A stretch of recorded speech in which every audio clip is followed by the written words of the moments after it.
Welcome to Your Next Mission podcast with the 12th Sergeant Major of the Army and co-founder of the American Freedom Foundation, Jack L. Tilley. Proudly presented by Cavalry Agency, Navy Federal Credit Union, Purdue University Global, and Veterans United Home Loans.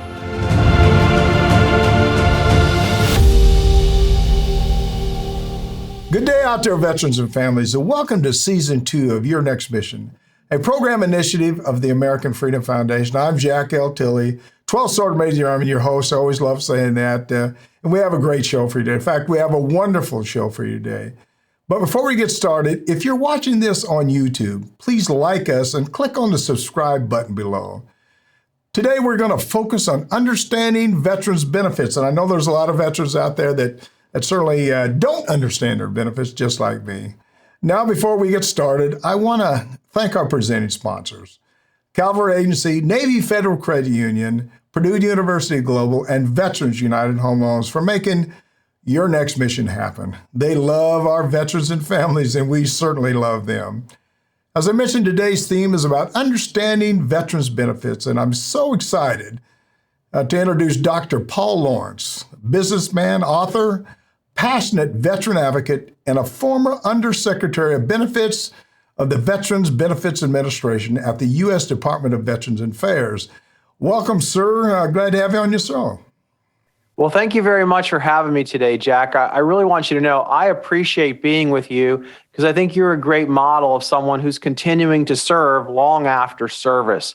And I'm happy to be here to talk about veterans issues and just think about how we can help veterans as they continue to move forward. Well, thank you very much, sir. I appreciate it. I know the audience is really eager to hear about all the stuff that you do and have done for the VA. But before we do that, could you tell the audience a little bit about yourself? Sure. Well, I actually grew up in a military family. My father was a career Army officer. By the time I was 18, we lived a third of our life overseas in Europe primarily and doing different things and moving around the country. I served in the Army through ROTC after graduating from college. I got out after my commitment was over. I spent most of my entire career in the private sector, and it wasn't until just 2018 that I actually joined the government when I was nominated to be Undersecretary for Benefits. So I brought a lot of my private sector experience to the Veterans Benefits Administration, and I really wanted to get involved because I wanted things to be better for veterans. And I think probably you understand this. You can't sit on the sideline forever critiquing people who can't get the job done and not stand up and say, I think I can do this job. And my intention was, while I was there, to go and make things better for veterans, as good as they could possibly believe. And I just have this rather naive view that veterans should be getting world-class service from the VA. And that was what I really sought to do in my 3 years there. No, I agree 100%. In fact, I used to tell people if you sit on the side and complain, you're not getting anything done. So get your hands dirty and get out there and fix it. Yep. Sir, from your time as the Undersecretary for Benefits at the VA, what can you tell the audience about how to help them with their benefits? Sure. Well, I guess the one thing I would point out is, kind of take a step back and really appreciate that, when you serve in the military, our country really recognizes how important that is and how, quite frankly, how noble that is. So as a result, the American people, through Congress, have provided a whole set of benefits for veterans. So these are not entitlements. These are things folks have earned, and they're there for a reason. And there's a lot of them, and veterans should feel comfortable using them. Sometimes veterans will say, oh, well, I'm really not that hurt or injured. Others can do it, or I didn't know, or I don't feel uncomfortable. I feel uncomfortable. So I think it's very important for folks to realize these are benefits that they've earned, and there's a lot of them. It's easy to think about disability compensation, but of course there's a pension if you should fall on hard times. There's the GI Bill, the education benefit, the home loan guarantee. There's also a great insurance offering in case you're service disabled, you need insurance and you can't get in the private sector. And something I hope we'll talk a little bit more about today is veterans' readiness and employment. So there's a range of benefits that, really need our veterans to understand and at least be aware of and use them as appropriate. Yeah. Let's take, can you give some insight to the families and what they need to know about benefits? I was always deployed. I was always gone. And I got to be honest with you. And I'm probably like most people that served in the military. I never focused on benefits and entitlements. I just focused on doing my job. But how do we help the families? Do they need to know more about benefits? Well, they should, and it's actually incumbent on the veteran to let the family know he or she is getting benefits. So I'll cut to the sadder things I had to deal with in the last job, which was a veteran would pass, and often just through the demographics, you get the spouse on the phone going, I didn't know he was doing benefits. Like, what do I do? And so you don't want during this incredibly stressful period to be able to explain, well, you have to fill out these 14 forms and they're really hard to do, right?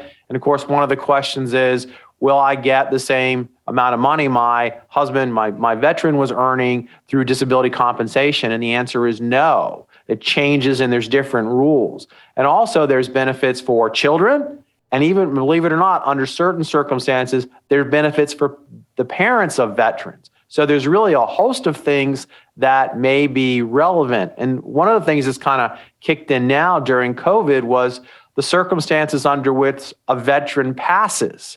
If a veteran passes due to something that he or she was service connected to, there are other benefits for their family. So it's really rather complicated, and the very best veterans inform their family about benefits, and if they are earning them, what they're earning, so they are prepared for certain circumstances that might play its way out in their lives. Yeah, I used to tell people, if you just educate the spouse about the benefits and entitlements, I think it would be a lot farther. The other thing is, this may be just an idea, but I've always thought we should put benefits and entitlements into our educational process within the military. Like the schools that we go to, the officer schools and the non-commissioned officer schools. I think it'd be so much more important. I think we have a lot more people that use the VA.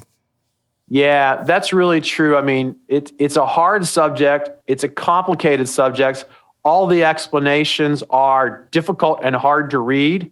Okay, and so it's really very hard. And then when you finally need them, you're often, like I said, in periods of stress. So it's just the worst of all possible worlds when that happens. So yeah, it would be better if folks were to understand, what veterans would understand, what a really good thing this was intended to be, and what a real plus up in their life it's supposed to be. So you're right, I couldn't agree more. More education, more training, more reminders of what it is and why would be really good. I've sat on a couple of boards for the VA a few years back. I sent on cemeteries and monuments, national monuments, I think it was, right, and a couple of advisory boards. One of the things that always bothered me, I guess, a little bit, is the fact that we don't educate people. We don't market enough about the VA. The only time we ever hear anything about the VA is something negative. Somebody has a problem, somebody dies, or whatever.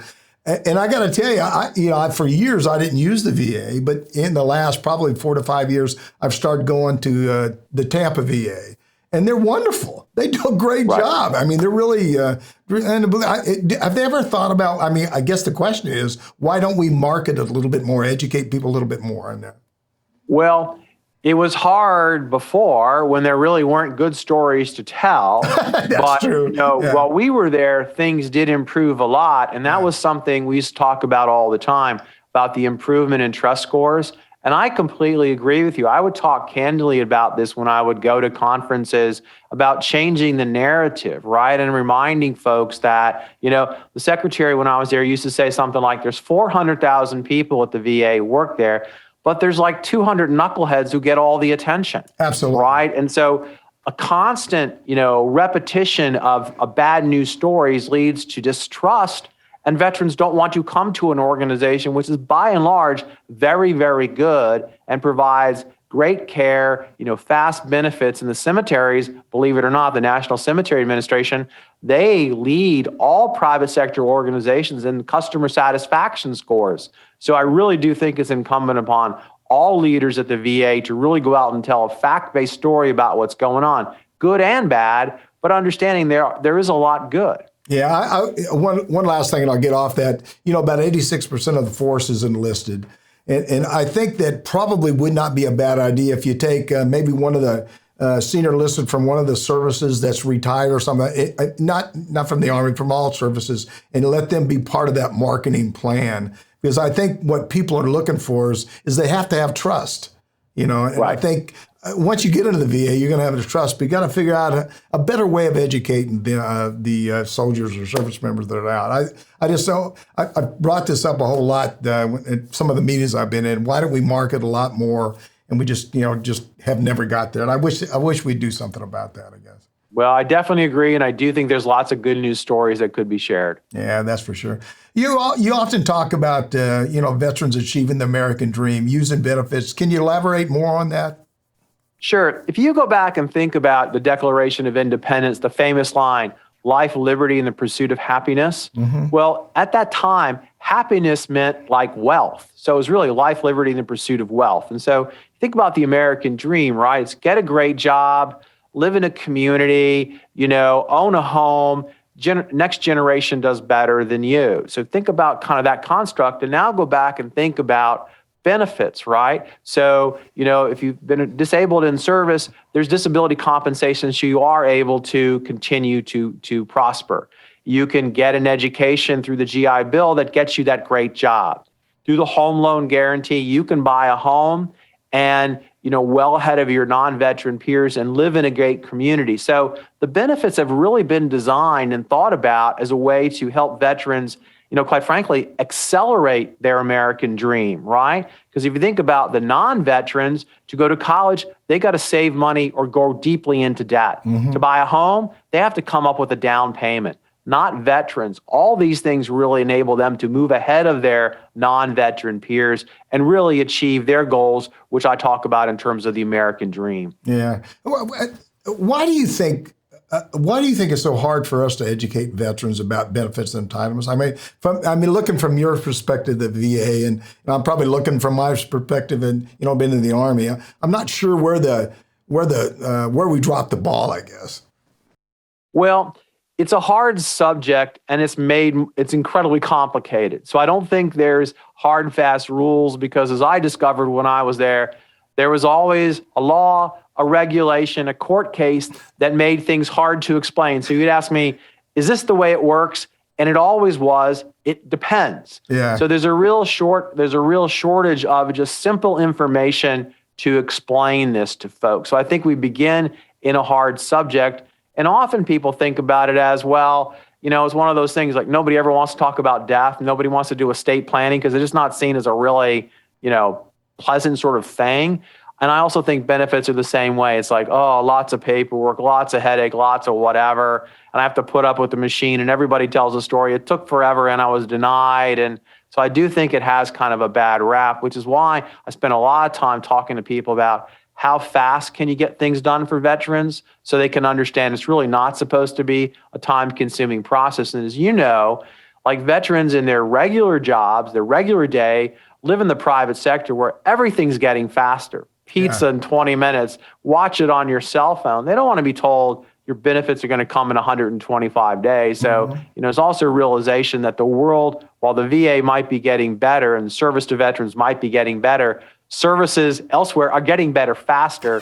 And when you look at that, VA looks like it's falling behind. Yeah. Well, the problem is, I think technology changes so fast.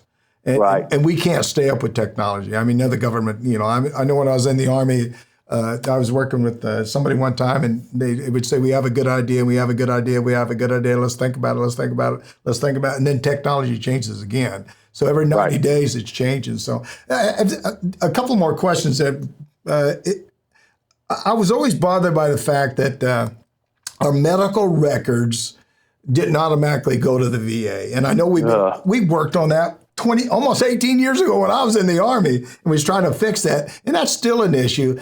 And then I'm going to add another question.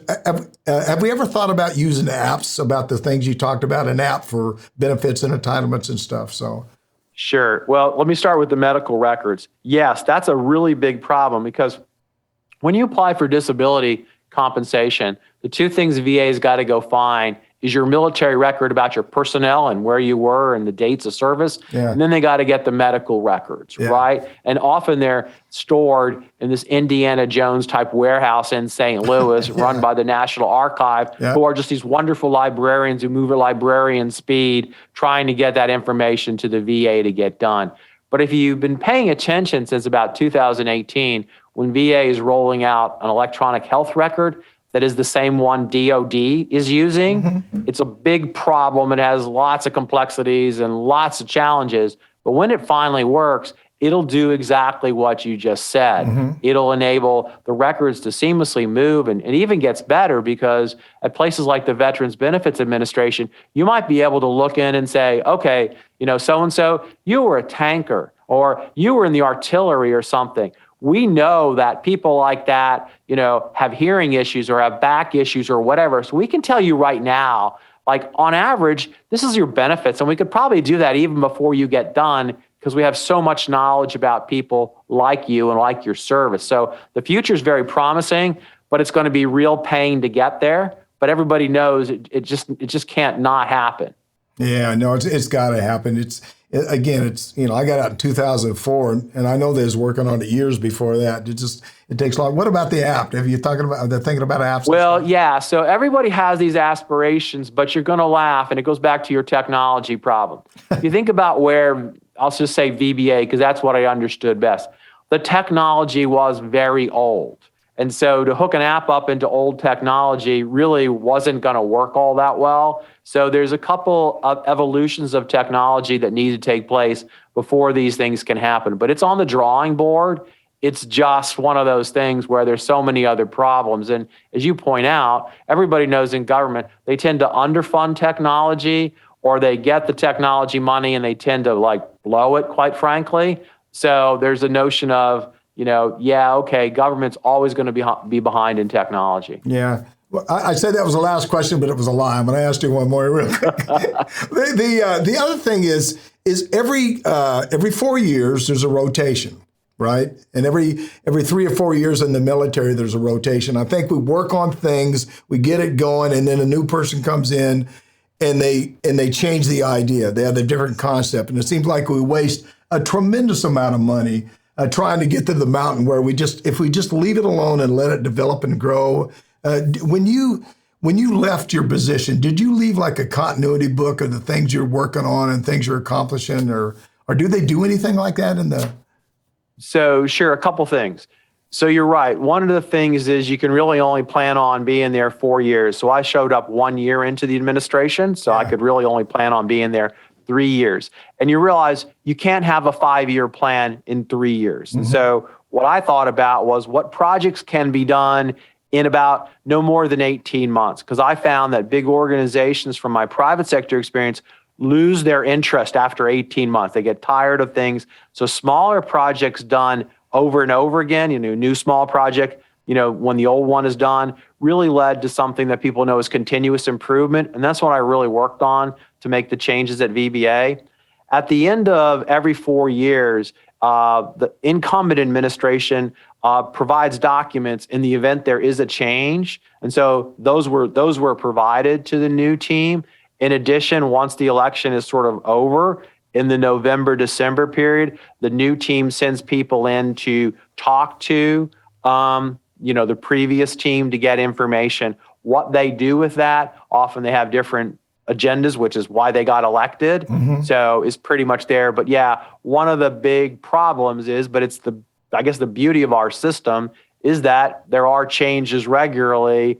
And so, new ideas can come and things do get stopped and started. Yeah, change is a part of life. I knew that. When I went in the Army, we had an M14. When I left, they had an AR. So. But if I could just build on I will tell you one thing, Jack, which really bothers me is I don't think veterans issues are the place for people to learn.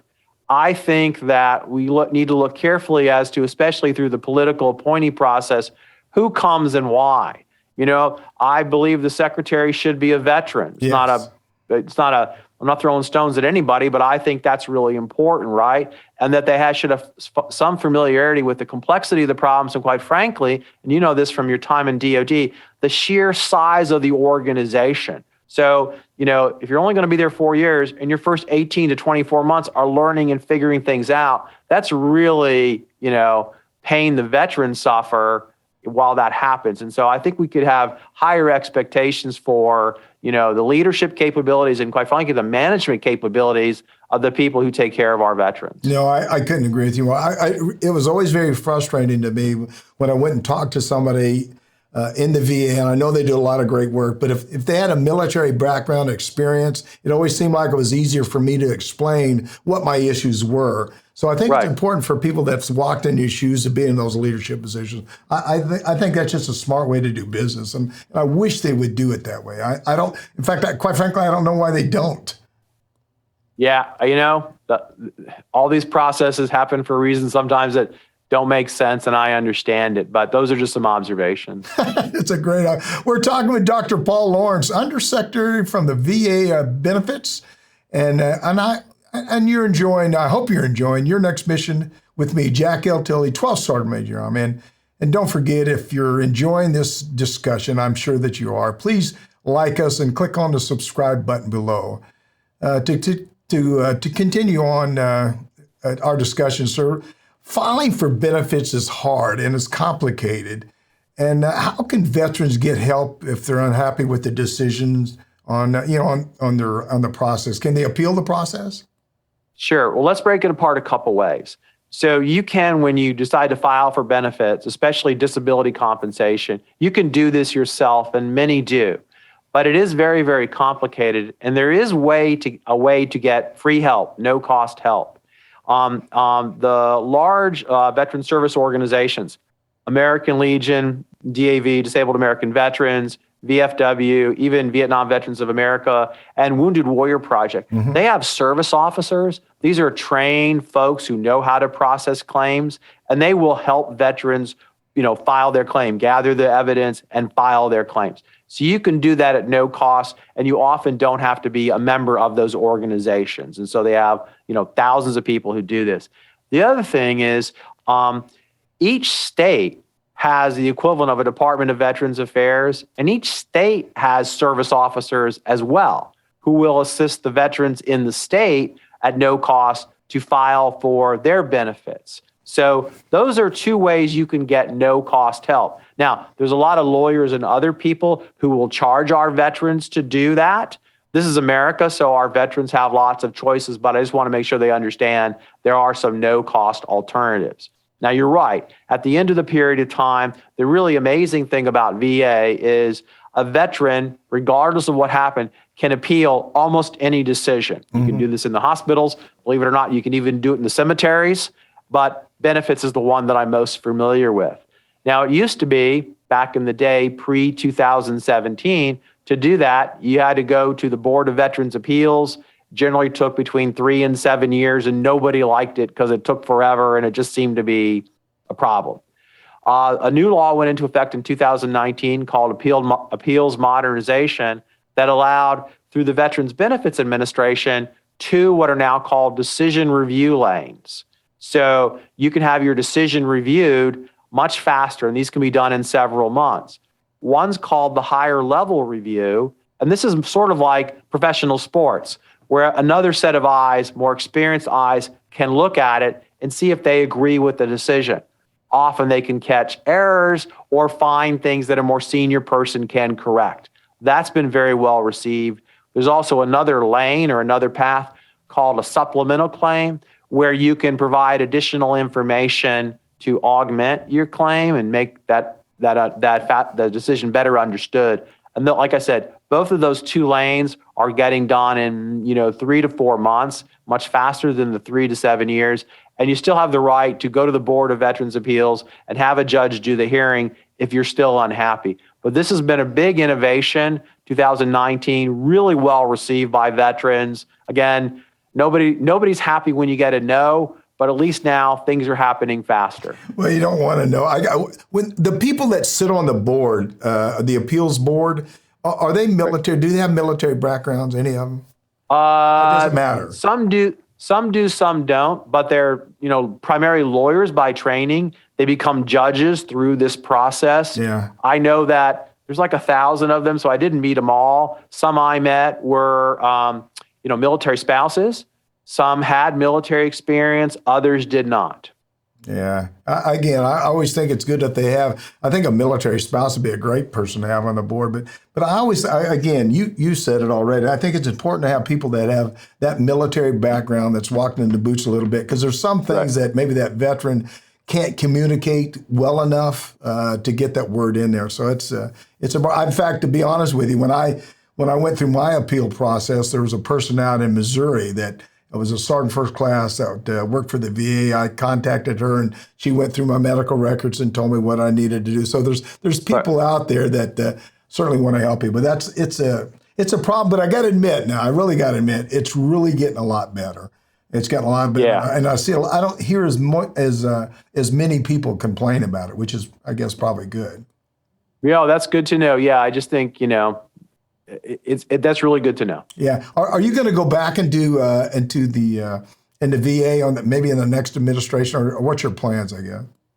Well, as you know, passion for serving veterans is high. Yeah. So if things do change, I'd like to be in that conversation, because I do think, you have this experience and you come away going, oh, if I just had a little more time, I would have fixed this and that and this and that, So that would be a real interesting opportunity. Yeah, no, it's good. Let's take a quick break. We'll be right back. You've been enjoying Your Next Mission. You're watching Your Next Mission, proudly presented by the Cavalry Agency. They help brands dominate no matter their size. Ideas, strategy, action. This is Cavalry. Learn more at cavalry.com.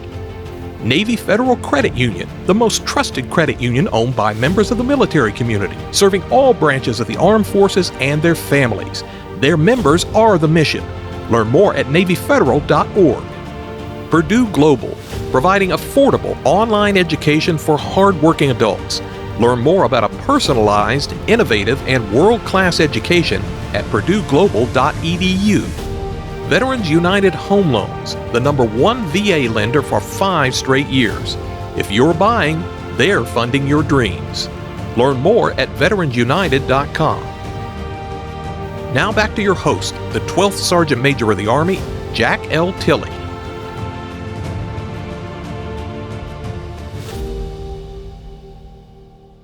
Welcome back.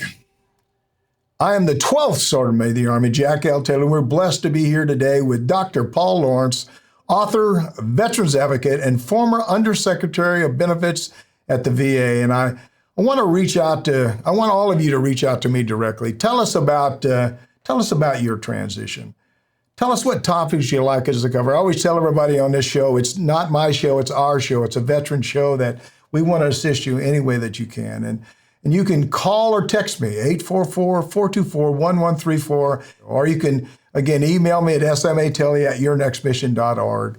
Okay, let's pick it up where we left off. Sir, we're heading to our final segment with you today, and I hope you've enjoyed it as much as I have. I just have a couple of more questions here. So understanding you're being prepared for transitioning from military to civilian life is important. Can you share any tips or transitioning service members, that return to civilian life? Any tips for them? Sure. My observation about what the best practice really is beginning early. Sort of the early bird catches the worm kind of stuff. Beginning early, and so probably 6 months to even a year before people think they're getting ready to leave the military, they need to start thinking about what that is. So let's focus in on employment, right? And so they need to think about what will I do when I leave the military? And so part of that is thinking through, what are you experienced at? What are you good at? And even what do you want to do? For folks who, have thought about it, the DoD Skill Bridge program is a really great way to get experience in companies in the last 6 months. And, talking to friends, going to social media, things like this, or webinars, and finding out what's out there, because it is a good time to be a veteran. Veteran unemployment is not as low as it once was, but it's still very low. Mm-hmm. Everybody knows veterans are great employees. Generally, they come out as the top performers. They're loyal. They can deal with ambiguity. They're great with people and mission focused. But the folks who really do transition well know what they want to do. And so when they interview, because they know what they want to do, they'll ask the company, do you have one of these? I want to be, an IT program manager. Do you have one of those open? Because that's what I want to be. They get better jobs than somebody says, hi, I don't know exactly what I want to be. I just want to get a job. companies need to hire people, you get jobs, it doesn't turn out to the right one. 18 months later, they generally leave and they start over again. It takes them a couple cycles before they get the right job. So really figuring out what you're good at and what you want to do is key. It's hard. That's why the starting early, talking to people, reading, trying things like SkillBridge, and trying to really think that one through. Yeah, no, I tell everybody they on transition out of the military, they should start 2 years out, at least 2 years out, and make sure you get your family involved in that process. That's really important. The other thing I think is interesting what you say about this is the education is really important. If you have a bachelor's degree, get a master's. If you got a master's, get a doctorate. As much education as you can get, certainly do it. The other thing, of course, is important. Pay all your bills off. Be prepared. Save as much money as you can. Yeah. But getting certified or get those credentials for yourself before you ever get out of the service, because once you get out, you got to start moving and getting a job and taking care of your family. I mean, that's really the bottom line.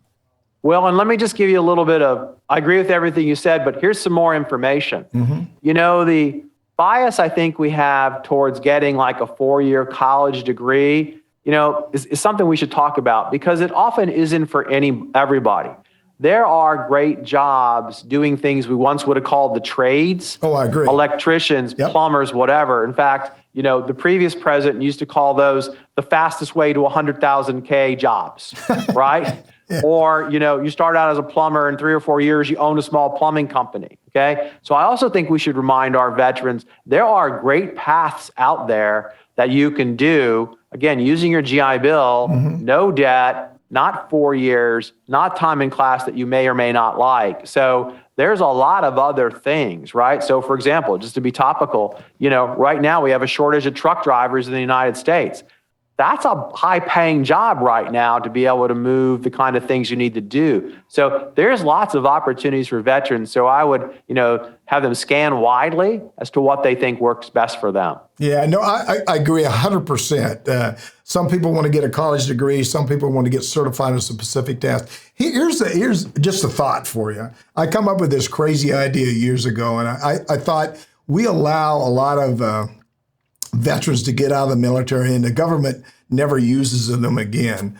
And really what I thought is we ought to have what I call it the 360-degree thing. So if VA has jobs or the DOD has jobs, they should post those jobs for maybe a guy like me, 2 years out or 18 months out. I look at that job, I see what the qualifications are, I contact your office, I'm interested in this job, when will it be open? It's open in, you know, a year and a half or 2 years.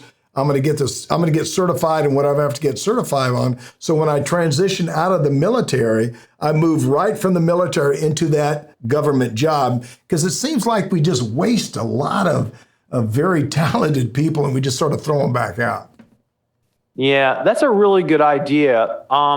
It'd be good if it could work the way you described. I probably couldn't. there are pieces of that, though, which is, you know, the veterans' preference in hiring into government jobs. Yeah. So the veterans do get a preference there. And there are, based on the jobs, something called direct hire authority. This is relatively new, where the need is so strong, you can find a qualified candidate. Instead of going through the long and laborious government hiring process, you can instantly hire them. That's why it's called direct hire authority for certain jobs. And it was expanding, and I think this conversation is still going on, to even for military spouses. Yeah. So I wouldn't rule it out, but I guess at some point though, Jack, we have to have this candid conversation with, you know, there's a lot of resources and a lot of help, but veterans need to own this. To find the thing that's best for you, you actually have to go do this. There are so many veterans who want to help, but again, they can't help if you can't describe what it is you want. If you don't know exactly what it is, they'll give you information, but only when you can say, this is what I want, this is what I want to do, help me do that. That's when I've seen veterans help other veterans the most. Yeah, you know, it's really funny you say that, because, you know, when I got out of the Army, I wasn't even sure what I was going to do. And I didn't. I got to admit now, I didn't plan. I didn't start 2 years out. I didn't start a year out.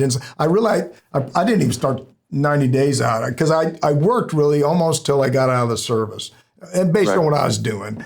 And I just sort of jumped out. But luckily, because I was a former sergeant major of the Army, there was a lot of people that approached me to work with them, and it really turned out pretty well. But after about 6 months of doing that, I ended up just starting my own company and rolling in that. And I never had thought about it before, but I did consulting work, and then I loved it so much I found I was paying too much in taxes, so I said, I better open up. Yeah, that was another eye opener. But I opened it up and started doing my own company, and I did that for a couple of years, just working myself. I had 8 clients, and then I decided to hire a guy to help me, and then picked up another contract. So anyway, I went from 1 to 2 to 3. Now I got 8 or 9 guys. I got 9 guys that work with me now, and in a small company, and they're all retired sergeant majors. So really much. So it really works out pretty good.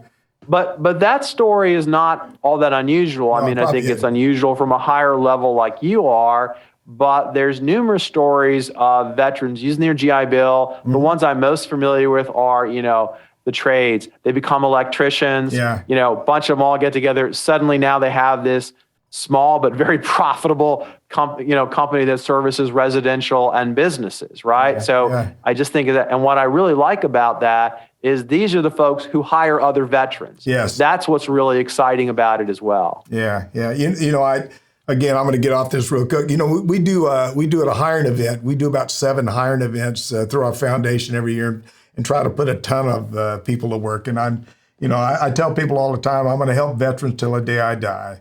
Because I enjoy doing it. I mean, the military, quite frankly, it did a lot for me, and so I really want to give back. It's all about giving back to, just like yourself. You want to give back because your family, because all the relationships that you've had. So it's a big deal for me.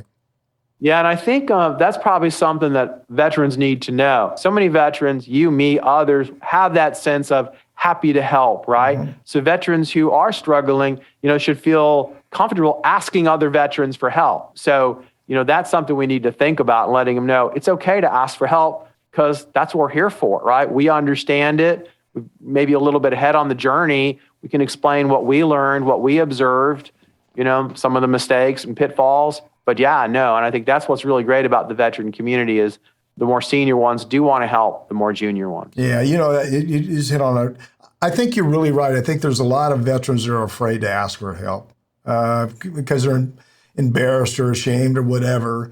But I always tell people this is part of a family. If you got a problem, I got a problem. So I'm going to help you out as much as I can. That's for sure. Along those lines, the VA Veterans Readiness and Employment Program, also known as the VARE, I hope I got that right, is a great step helping veterans service-connected disabilities. Can you talk a little bit about the benefits and how that helps veterans? Sure. So VR&E is really an employment program that has essentially counselors who work one-on-one with veterans who have a service connection. And it's really designed to help them find the right situation. So the classic example is, I had this great career, it went away, I need help, can you help me? They work with a counselor, they design a program, hey, maybe I need some more education to go do what I've always wanted to do. So they work through education and the like. I want to open a business. You can actually get help opening your own business. So it's an entrepreneurial thing and the like. So it's really kind of one of these very complicated things to understand, but folks, veterans who are service connected can actually get some counseling help and they keep them on track, and you can do this for a while. So it isn't just quick, fast, in a hurry. It's a program that's appropriate for you for the goals you want to have. Classic example that we used to talk about at VA was someone who went off to the Mideast, was in an IED thing or a horrible explosion. Imagine that one day he would be like a park ranger out and about, couldn't do that anymore. I don't think he even graduated from high school. With VR&E, got his GED, went to college, went to a prestigious law school, and was a lawyer the last time we checked on him in a very good firm, making something like $300,000 a year. So the path was so very different than he might have imagined when he entered service, and he had this just horrific incident. But yet, through the kind of counseling and help and assistance, really ended up in a very good place, relatively speaking. So that's probably an extreme example, but this counselor relationship can really be a very good thing for veterans as they try to figure out what makes sense for them. You just made me think of something. I remember years ago, I've seen a lot, because I stayed in the Army so long, I've seen a lot of veterans that have been wounded and burnt. But the worst one I think I ever seen was a young man. I was in San Antonio, was burnt over about 75% of his body. And really, he was so disfigured, it was really tough to look at him. And so when I went in there, I told everybody that had cameras, I said, hey, look, don't bring a camera in there. Right. Don't do any of this stuff. I'll just go in and talk to myself. And so when I walked in and started talking to him, and as soon as I got in there, he says, hey, Sergeant Major. I said, yeah, do you have a camera so we can take a picture? Well, the thing about it, but he was a great guy and had a great attitude. But I sometimes wonder what happens to people like that, when they are disfigured or something like that, and how hard it is to find employment for them. Sure. Well, there's a couple of things. One of them is, bear with me here, SCARS is a big area of disability compensation, right? Mm-hmm. So they understand kind of things like this happen and it plays it out that way. So they may very well never be able to be employed just because of the situation, right? They're limited mobility, they're limited whatever. And quite frankly, as much as we don't like to think about it, the uncomfortableness of others wanting to work with them, that's just whatever. So there is a benefit called individual unemployability, where it acknowledges that you will not be able to be employed because of what happened in your service, and there's compensation for that to help them on the way. So it's unfortunate, but again, now with more and more remote work, some of that can be dealt with. So there are different variations of it. I don't think it's, we were to think back in the day, I don't know, make up a number, 50, 60 years ago, the possibilities were many fewer. Yeah, it's a tough job, and I got to admit, the VA does a wonderful job, and people like you, God bless you for what you've done and what you continue to do. Before I let you go, I want to tell the audience about your book, Transforming Service to Veterans, which describes your time as a leader of the Veterans Benefit Administration. Please tell us about what they can expect about your book and how to get it. And I'm going to make sure I put it up right here, right now. Okay. Oh, thank you so much. Thank you. So I wrote a book about my time as Undersecretary for Benefits, how I got the job, what I did when I was there, things that, steps we took to improve, implementing laws, dealing with the pandemic, holding telephone town halls to talk to over 5 million veterans and field their questions. So I really wanted to describe to folks what it's like, because a lot of people have questions like, how does it really work in government? It's a management book. It's a story about what goes on inside the Veterans Benefits Administration. So, you can get it on Amazon. I think it's less than $20. And so, if you're interested in that kind of thing, that's what I've done since I've left office. Well, I just want to tell you, thank you for my signed copy. I appreciate it. I'll read it. Hey, there's one last question. I'm going to let you get some final thoughts. If there's one or two things you wish you would have accomplished in the VA, what would they be? Sure. One of the last things I was working on was trying to find parts of the processes where veterans waited while VA went and did something. So the classic example was VA, you need your personnel record to grant benefits. So they'd put a request into this place in St. Louis that I told you about, run by the National Archives, and they would wait while the National Archives would find them and send them to us because they were all in paper. So I was like, well, wait a minute. Why don't we just go into the National Archives and digitize every record so that when the veterans eventually do apply, it's in some big computer library and cutting out weeks by simply looking it up. Yeah. The same kind of thing with, the medical records, the same kind of thing. Everywhere VA was waiting to get something for veterans should have been reduced. And that's what I was working on. So there were really speed kind of things that can make the processes go faster. So that's something I was working on. I hope the next team will continue. Yeah. Okay. So, well, again, I could probably talk to you for a couple hours here, but I appreciate all you do and all you've done. And I want to wish you, before we get off the show, Merry Christmas, Happy New Year to you, and God bless you for all that you, like I said, do and continue to do. Any final thoughts, anything you want to share with the audience?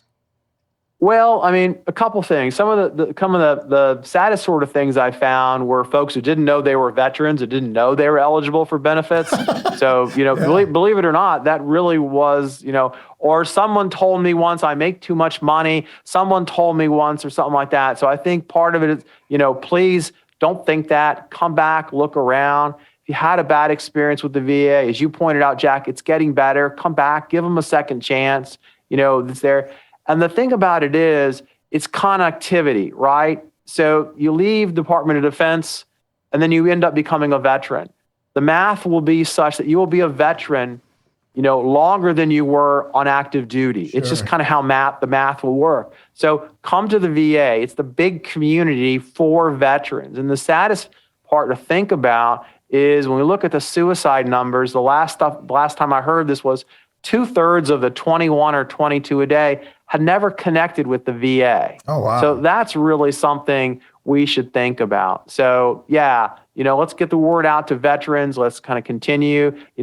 Shows like this are great. If folks are interested in seeing what I'm doing, I also try to write about veterans issues on LinkedIn. So follow me and you'll see kind of me talking about other organizations, other places where they exist to help veterans. Yeah. So is there a you said they can contact you on LinkedIn? Is there a website or something they can follow you with? No, you just go to LinkedIn and look me up as my name, Paul R. Lawrence, and they can follow me, and I try to put stuff out there. Okay. All right. Well, I appreciate that.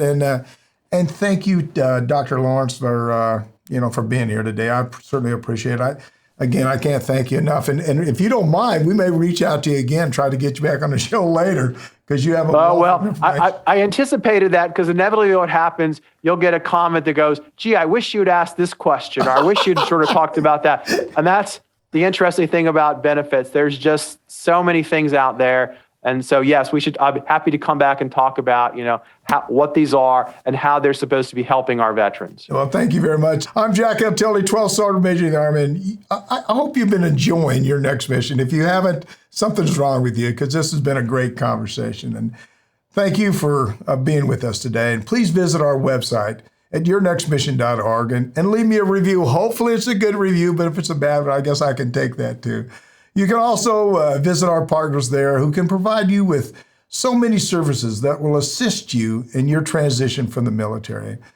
And also visit our corporate partners and see all the jobs they have available for you.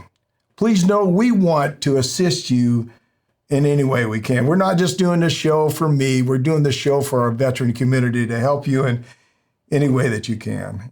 Please follow me on all my social media channels. I've never thought I'd ever say that. Facebook, Twitter, Instagram, YouTube, LinkedIn. And if you enjoyed this discussion with Dr. Paul Lawrence, please like us and click on the subscribe button below. Don't forget, we want to hear from you. Please leave me a message or send me a text at 844-424-1134 or send me an email at smatilley@yournextmission.org. You'll be surprised I'll answer you. Thanks again to Dr. Paul Lawrence for being with us today. It was great having you on the show, and I want everyone to follow Dr. Lawrence on his LinkedIn. He has some great advice, and you heard it already, great advice which can find his informative and timely post. And so I just, you need to follow him, need to listen to him. He can certainly help you. To close, I want to leave you with 3 things to remember. And we're dedicating this season 2 of Your Next Mission to all of those veterans and family members who struggle with mental illness, which so often has led to someone taking their life. Here lately, I've been talking about a couple of friends that I have that have taken their life. And so I want to tell you to reach out to someone you haven't spoken with in a long time and check on them. See how they're doing. I always call it a buddy check. See what they're doing and let them be part of your life. Second, I'm proud of serving in the military. I'm proud of the time, and everybody I talk to is proud of being in the military. But I'm going to ask you to do just one more thing for me. I'm not going to ask, a couple more things for me. I want you to wear your service hat. I want you to wear, if you're in Army, Navy, Marine Corps, Air Force, Coast Guard, whatever, I want you to wear your hat every Friday. And if you want to, you can send me a photo on one of my social media links there, and we'll post it. Be proud of who you are. Be proud of serving. And here's another thing for you. Use the VA because they can help you out. And then the last thing, I want to encourage everyone out there to reach out to your neighbor. Offer a smile or a helping hand. Together, let's try to bridge the divide that affected so many of us today. Again, thanks for being with us today, and thanks to Cloudcast Media, and of course our 4 presenting sponsors, Cavalry Agency, Navy Federal Credit Union, Purdue University Global, and Veterans United Home Loans. We appreciate all they do for our military. See you on the high ground. Hooah!